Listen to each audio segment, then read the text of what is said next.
Rock and roll, man. And so, this new venture continues with a hope that I can help fellow creatives navigate the sometimes choppy and unpredictable waters of the tweet machine. My name is Lee Hall, and I'm an indie author from the UK. And I'd like to thank you for joining me and also welcome you to this space for what is Twitter Coaching Sessions number 2. For this session, I'm going to talk about what to tweet about for success. And I won't lie, this is a subject with a lot to unpack, so let us dive in. In the session previous, I mentioned the 5 elements which I use pretty much most of the time when I consider putting out a tweet. Now, those 5 elements are what my tweets aim to achieve, and they are to inspire, inform, entertain, and provide some kind of value. And the 5th, and probably most important element, is incentive, which we shall cover in this session. If my tweets contain at least one of these 5 elements, then the chances are someone will appreciate it somewhere. Why these 5 elements in particular? Over the years, and using trial and error mainly, these 5 things tend to work best for me, and I don't do all of them at once, and I don't do them all the time. Sometimes what I tweet can be random or sporadic, what comes to my mind. Over the years, I've become rather adept at making things up as I go along. Some authors in the trade will probably refer to this as pantsing to an extent, and the more time you spend on the platform, the better you are at making things up as you go along and sort of bending towards what subjects you should tweet about to get views for your blog, or to try and get some sales, or to try and find something out from your following if you've got a question. So there is always room to make things up as you go along. And there will always be anomalies as well. Even I've tweeted something to receive 0 likes. And there is normally a rational explanation as to why a tweet doesn't get much attention. And the top reasons include probably your following might not be online, or your following count is smaller, or if you haven't tweeted in a while. This is why consistency and timing is important when tweeting. Showing up every day regularly will probably help this. And for those who haven't tweeted in a long time, your visibility might be reduced because Twitter likes you to be present. You kind of have to imagine Twitter as a volatile, attention-seeking little brat, in the sense that it always wants you to give it attention, feed it attention. And so there's definitely something going on within the algorithms that rewards you for being online more. Those who don't have the time, of course, there's always the option on the browser version of Twitter to schedule tweets and spend a bit of time, maybe 1 day or 2 days a week, scheduling a bunch of tweets and then dipping in and out when you can. Time management's a big thing for everyone these days. My time management consists of doing the task I'm going to get shouted at the loudest for first. Those who are brand new to the platform, you might have to experiment for some time in finding that optimum moment in the day when you'll be seen the most. I've spent a long time marking in my mind what time works. I kind of know what time works these days. As I'm from the UK, and the majority of my followers are from the US, they are 4 or 5 hours behind me in time, which means that my earlier morning stuff doesn't get seen by them until a little later. So I tend not to tweet as much in the morning now.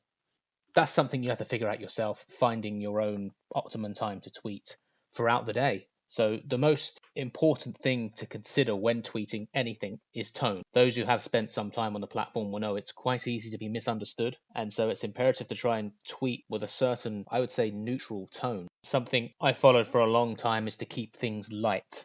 And so, what does one tweet about for success? And considering the 5 elements, timing and tone, I will say that anything conversational will certainly help. Twitter is essentially an opportunity to be conversational. It's a word party, pretty much. And after many years of figuring this word party out, I'm proud to say that I don't tweet about anything that stirs heavy debate or passionate opinion. In all honesty, I don't have time to spend arguing with someone else across the world whom I do not know, and they probably don't have the time either. So the best way to stop that argument from happening in the first place is to not post stuff that would cause arguments, or at least be conscious of that anyway. Now, everyone intends to come across a certain way, and sometimes it doesn't get received in the way you would imagine, which is fine. This takes a lot of time to figure out. My seat, particularly, is comfortable on the fence, and I stick to subject matter that is common with who I am, a writer, content creator, stuff that stays within the similar neighborhood of being those things. And there's also a heap of subjects out there that you can be random about. You can just share a meme or share an experience from your day, just basically proving that you are human. And so there's a heap of subjects out there, but let us start with the very basics that anyone can try. I have 2 words for you: well wishing. And well wishing is how I start every single day on Twitter. From saying good morning to wishing others a good day. It's a little dusting of positivity, and it's a great way to start your day of tweeting, because the world is constantly moving along with time zones. Different places wake up at different times, so they will see this tweet at different times. And something with a little hint of positivity normally does always get very well received. Now, sometimes my most popular tweet of the day is that first tweet. So, like I said, staying present is the key to finding success on the tweet machine. And so you have to imagine your Twitter presence to be like a channel on TV. In order to entice viewers, you have to fill so much time with shows, or in your case, and Twitter, content and tweets. So that first well-wishing tweet is a great way to start things off. There is often debate about how many tweets need to be put out a day. Numbers don't necessarily come into it. Quality is what you're looking for, really, and that will entice engagement. And so that leads us to our 5th element: incentive. So let us take that first tweet of the day, that well-wishing good morning tweet to your followers and to everyone else. If you were to sign off that tweet by asking everyone if they have any interesting plans, you are directly asking for engagement by expressing interest in them personally. And personal interaction is a great way to increase engagement. This can also be applied to so many other ways on Twitter, from question asking to even offering a retweet to those who do reply to you. People often regard supporting others as something you've got to pay for. It's got to have some sort of transactional or monetary value. Supporting others to me is a follow back, a retweet, a like, just maybe a well-wishing reply. And like I mentioned in the previous session, replying back to someone who replies to you is huge for this. That will boost the pair of you even more. And people remember good interactions on social media. And if you ever need any help or a boost of something, they will remember that good interaction they had with you, and they will then probably help you. So well-wishing is a good basic start to your day, but what else can you tweet about for success? Open and honest are 2 words that I use to describe my tweets, and being open and honest has attracted thousands of followers over the years for me, from sharing my positive or negative author experiences to even sales figures. All of this stuff, it builds bridges. And you want to build social bridges with other people, because there's something to be said about someone who is honest and open. You know, we put the news on these days if you're inclined to watching the news. I know a lot of people don't, but you are constantly shown these politicians or these business people or these celebrities constantly pretending to be something they're not.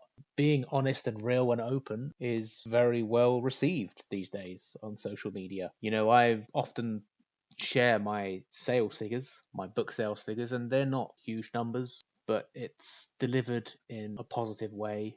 Going back to tone there, you know, it's not a boast. It's, hey, look at these sales figures. This is proof that indie authors can also sell their books and do quite well at things. And look, my sales figures are never huge amounts anyway, but it's just something to build a bridge. And building those social bridges is the key to success. And anything conversational builds that conversational bridge. So my most basic of advice is to take a look at your previous tweets, if that applies to you, if you're not brand new to Twitter, and look at the tweets that were well received. Now, try to do more of this, or try to emulate what these tweets say in some way, and doing more of that over time, marking what works, what doesn't, through quantity, day after day, because every day is different on Twitter. You can reinvent yourself literally every day on Twitter. And I call this method trial and error by quantity. And if you can constantly record in your mind what works and what doesn't, you could even put together a spreadsheet and just list all the good tweets that work.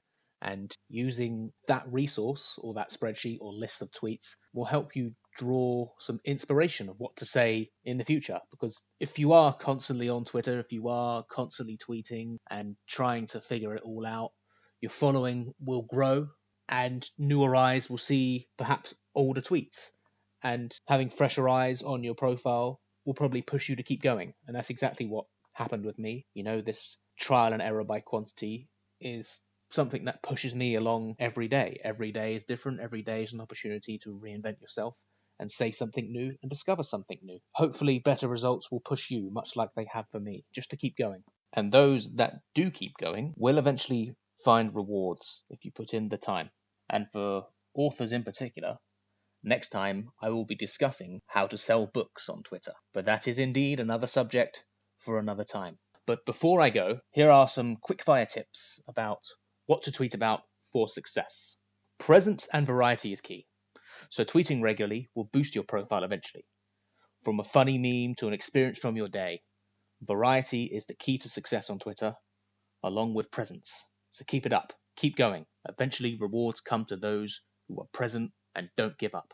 Visual sometimes rules over just words, and whilst Twitter is predominantly a conversational platform, I found that sometimes just sharing pictures of my surroundings, and of course, my book cover artwork, helps add some variety. Short can be king sometimes. Try tweeting something that is just a few words, a fun statement, or even a simple question, and watch how far it takes you. Like I said earlier, provide incentive where you can, from asking others to engage with you to even offering retweets to the best responses. There's always a way to help someone on Twitter, and there's always someone out there who will appreciate it. Being more conversation orientated as opposed to sales orientated will attract conversation, and conversation will turn into visibility, which will in turn into follows and possibly sales. I found a lot of success with trying my best to convince others to invest in me personally, way before they even consider buying anything I've had for sale. Being supportive, open and honest to the industry you're in, much like the publishing industry, will eventually boost you and those around you. And the long game here is to make the industry better. My overall advice is to just take your time, try your best, and try as many things as you possibly can within reason.